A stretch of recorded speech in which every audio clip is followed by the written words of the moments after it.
एकीकडे आपण पाहिलं तर संजय केळकर म्हणतायत की भाजपचाच महापौर होणार, दुसरीकडे आपण पाहिलं तर शिंदे गटाचा देखील तोच दावा आहे।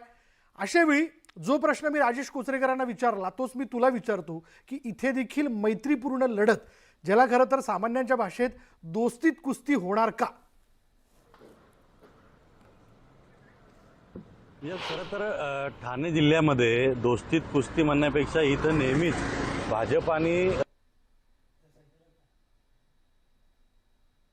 आधीपासून जर आपण पाहिलं, हप्ता थोडा मध्ये आवाज गेला होता विशाल, जर ठाणे जिल्ह्याचा इतिहास पाहिला तर ठाणे जिल्ह्यामध्ये फक्त 2 वेळा युती झाली होती, ती पण शेवटच्या क्षणी युती झाली होती आणि त्यामध्ये जागांच्या वाटपामध्ये देखील वाद होता आणि नंतर मात्र महापौर बसवताना किंवा उपमहापौर बसवताना, सभापती स्टँडिंग कमिटी बसवताना देखील भाजप आणि शिवसेनेमध्ये वाद झाले होते।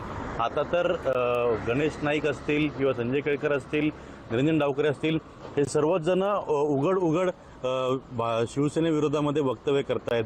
गणेश नाईकांनी आणि संजय केळकरांनी तर अनेक वेळा म्हटलेलं आहे, त्यांनी दरबार घ्यायला सुरुवात केली तर दरबारामध्ये त्यांनी म्हटलेलं आहे की जर आम्हाला आमची संघटना वाढवायची असेल आणि कार्यकर्त्यांचं ऐकायचं असेल, खरी म्हणजे हे जी नगरसेवकाची निवडणूक असते ही कार्यकर्त्यांची निवडणूक असते, ते जे म्हणतील ती पूर्व दिशा, अशा पद्धतीने आम्ही निवडणूक लढवणार आहोत।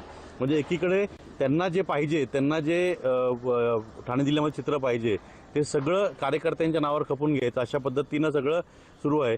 ठाण्यात आपण जर पाहिलं ठाणे जिल्ह्यामध्ये तर बहुतांश महानगरपालिकांवरती शिवसेनेचा झेंडा आहे आणि इथं नेहमीच लढाई जी पाहायला मिळते ती म्हणजे एकनाथ शिंदे विरोधात इतर पक्ष, अशी लढाई पाहायला मिळते।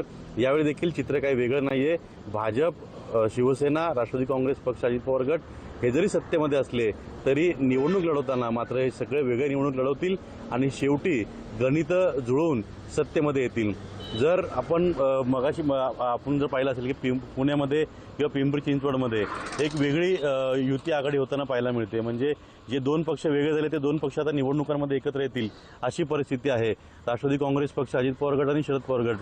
तर इथं ठाणे जिल्ह्यामध्ये नवी मुंबई महानगरपालिका आहे, मीरा भाईंदर महानगरपालिका आहे, उल्हासनगर महानगरपालिका आहे, कल्याण डोंबिवली आहे, इव्हन ठाणे देखील, या महानगरपालिकांमध्ये जर भाजपला सत्ता आणायची असेल तर भाजप जी आहे ती इतर पक्षांना, म्हणजे मनसे आहे, उबाटा आहे, स्थानिक काही पक्ष आहेत, राष्ट्रवादी काँग्रेस पक्षाचे दोन्ही गट आहेत, या दोन्ही पक्षांना एकत्रित घेऊन शिवसेनेला बाहेर ठेवण्याकरता आपली मोठ बांधू शकतात।